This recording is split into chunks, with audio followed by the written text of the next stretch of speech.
அனைவருக்கும் வணக்கம்.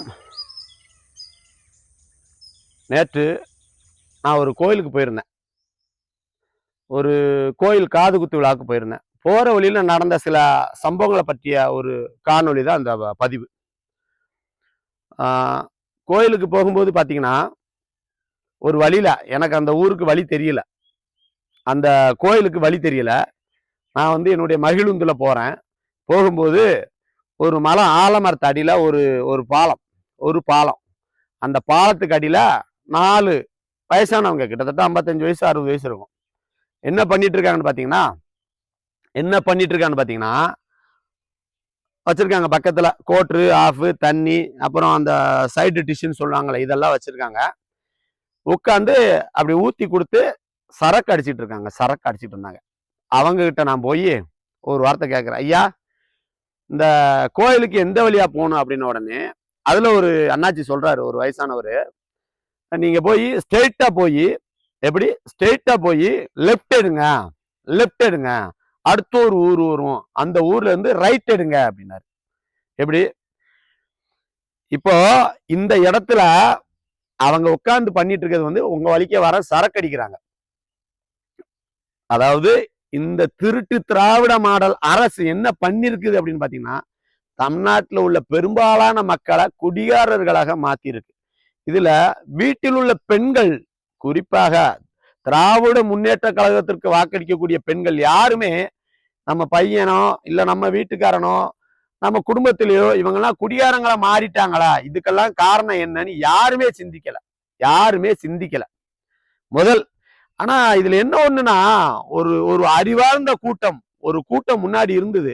இப்ப அந்த கூட்டம் தன்னுடைய அறிவை இழந்துட்டு ஒரு குடிகார கூட்டமா, ஒரு தற்குறி கூட்டமா இன்னைக்கு மாறிக்கிட்டு இருக்கு. மாத்திட்டாங்க. அந்த அளவுக்கு இந்த திராவிட அரசுகள் இந்த 60 ஆண்டு காலமா நம்மளுடைய தமிழ்நாட்டுல இருந்த மக்களை குடிகாரர்களால மாத்திருக்காங்க. அவங்க வேற ஒண்ணும் பண்ணல. இந்த இடத்துல நீங்க வாக்கு போடுற ஒவ்வொருத்தரும் இதை பத்தி சிந்திக்கணும். அதுக்கப்புறம் பாத்தீங்கன்னா, நான் வழி கேட்டு கோயிலுக்கு போயிட்டேங்க. அந்த கோயிலுக்கு போனா அந்த கோயிலை சுத்தி அங்கங்க உட்கார்ந்து ஒரு தெய்வம் வாழ்ற இடத்துல சுத்தி உட்கார்ந்து குடிச்சிட்டு இருக்கான். குடிச்சவமெல்லாம் அந்த விழா நடத்தக்கூடியவருக்கு, அந்த காதுகுத்து விழா நடத்தக்கூடியவருக்கு சொந்தக்காரங்க. அதுக்கப்புறமா அந்த கோயிலை கும்பிடக்கூடியவங்க. ஒருவேளை இந்த இடத்துல நீங்க ஒண்ணு உள்வாங்கணும், நம்மளுடைய தெய்வங்களை கும்பிட போற இடங்கள்லயும் நீ அந்த சரக்குன்னு ஒண்ணு, அந்த கேவலமான ஒரு மதுவை அருந்திட்டு தான் உள்ள போய் கோயிலுக்குள்ள சாப்பிடுவோன்னா, என்ன மயத்துக்கு நீ கோயிலுக்கு போற? பச்சையா கேட்கறேன், எதுக்கு நீ கோயிலுக்கு போற? அங்க போய் சாமியை கும்பிட போறியா? நீ சரக்கு அடிச்சு சாப்பிட போறன்றவன் நீ எதுக்கு கோயிலுக்குள்ள போற? சரக்கு அடிச்சவன் நீ வெளியதானே நிக்கணும், எதுக்கு கோயிலுக்குள்ள போற? ஏன் அது ஓன் தெய்வம் தானே, உன்னுடைய முன்னோர் தானே, அங்க இருக்கிற உன்னுடைய முன்னோர் தானே. அதை பத்தி எவனாவது சிந்திக்கிறியா?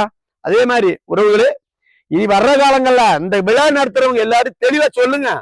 தெய்வத்தின் மேல் உள்ள நம்பிக்கையின் அடிப்படையில், அந்த தெய்வத்தின் மேல் உள்ள மதிப்பின் அடிப்படையில் ஒரு கருத்தை தெளிவா சொல்லுங்க. ஐயா கோயிலுக்கு வா, சாமி கும்பிடு, சாப்பிடு போ. எவனாவது சரக்கு அடிச்சுட்டு கோயிலுக்குள்ள வராத அப்படின்னு யாராவது ஒருத்தர் ஒரு பெரிய மனுஷன் எங்கேயாவது சொல்லியிருக்கியாயா?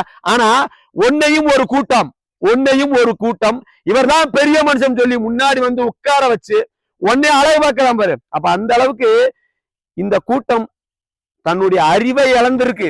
ஒரு குடியாரனையும் பெரிய மனுஷனா பாக்குற கூட்டம், திருடனையும் பெரிய மனுஷனா காட்டுற கூட்டம், ஒரு தற்குனி நடிகனையும் பெரிய மனுஷனா காட்டுற கூட்டம் தமிழ்நாட்டுல உருவாயிருச்சு. அதற்கு காரணம் குடிக்க வச்சு நம்மளுடைய பிள்ளைகளுடைய அறிவை மழுங்கடிச்சான், நம்மளுடைய முன்னோர்களுடைய வரலாற்றை மறக்கடிச்சாங்க.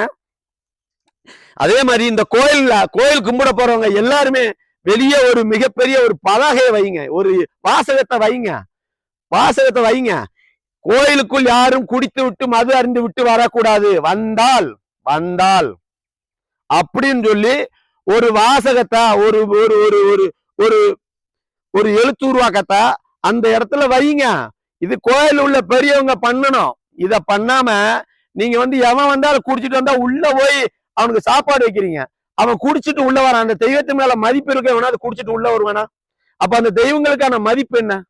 ஏன் இதை பத்தி நீங்க சிந்திக்க மாட்டீங்க? படிச்சவனும் சிந்திக்கல, படிக்காதவனும் சிந்திக்கல.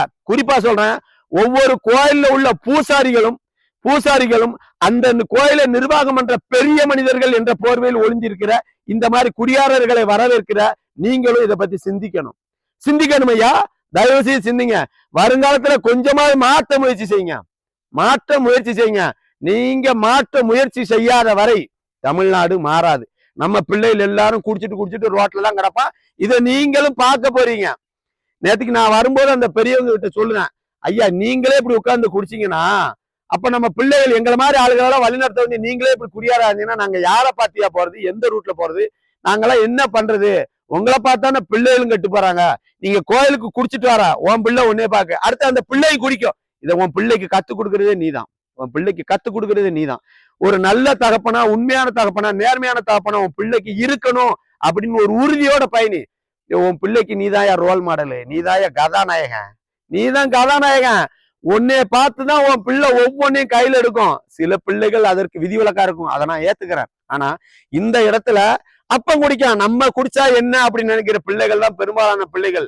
காரணம், நீ கொடுத்து கொண்டிருக்கிற அறிவு அந்த மாதிரி, கொடுத்து கொண்டிருக்கிற கல்வி அந்த மாதிரி. ஆகவே உறவுகளே, இனி வரும் காலங்களிலாவது நம்மளுடைய கோயில் திருவிழாக்களில் நம்மளுடைய தெய்வங்களை மதிக்க நம்ம முன்னோர்கள் கொடுத்த கோயில் திருவிழாக்களில் குடிக்காம வந்து சாப்பிட்டுட்டு போக முயற்சி செய்யுங்க. தயவு செய்து முயற்சி செய்யுங்க. குடிய கொஞ்சம் கொஞ்சமா கைவிடுவீங்க. நல்லது. நன்றி. வணக்கம்.